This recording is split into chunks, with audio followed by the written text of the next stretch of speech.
जो आयोजित होने जा रही है कल सिविल डिफेंस की ओर से, जी जी जी। उसे लेकर के क्या? नहीं, देखिए, निश्चित रूप से ये तो होना ही चाहिए और नागरिक सुरक्षा हमारा पहला कर्तव्य होना चाहिए और हर तरीके से सरकार को मुस्तैद रहना चाहिए।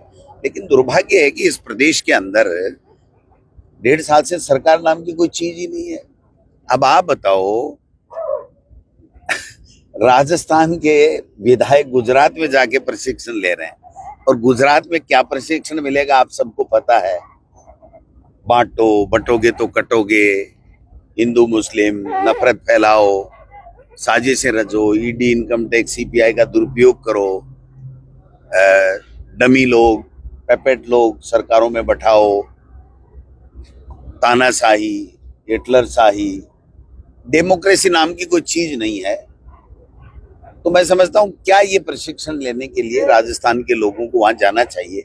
और अभी हमारे पूर्व मुख्यमंत्री जी ने जब सवाल उठाया तो मुख्यमंत्री जी ने गुस्से में आकर के, पहली बार मैंने उनका गुस्सा देखा, वह तो नकली गुस्सा कई बार देखा, लेकिन कल ऐसे लग रहा था जैसे वो बहुत गुस्से में है और ये कह रहे हैं कि हम सरदार पटेल की धरती पे आ गए तो क्या हम एकता, अखंडता। अरे भाई, सरदार पटेल ने तुम्हारे आरएसएस, जो तुम्हारा पैतृक जो चीज है जहां से उत्पत्ति हुई है आपकी राजनीति में, उसके ऊपर तो बैन लगाया था।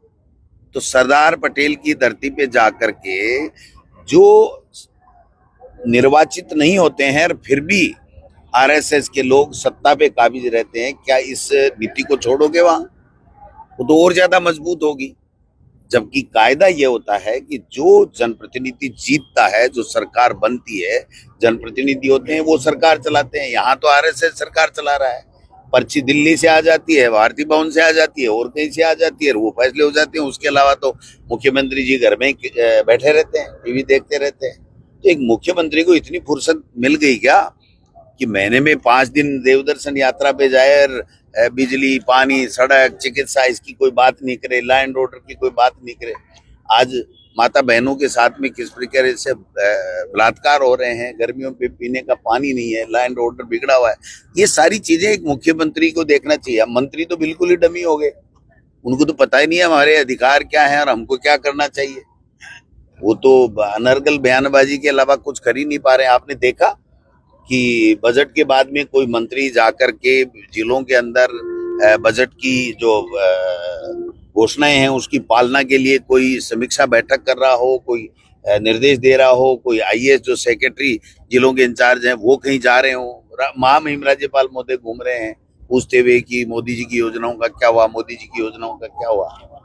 तो मैं समझता हूँ कि ये सारा का सारा जो है वो उनको इस तरीके से वहां जाकर के और ये नोटंकी करने की आवश्यकता नहीं है। वहां पर यही पढ़ाया जाएगा कि नफरत फैलाओ, यही प्रशिक्षण दिया जाएगा कि बांटो, हिंदू मुस्लिम करो और राज पे कैसे कब्जा रखना है।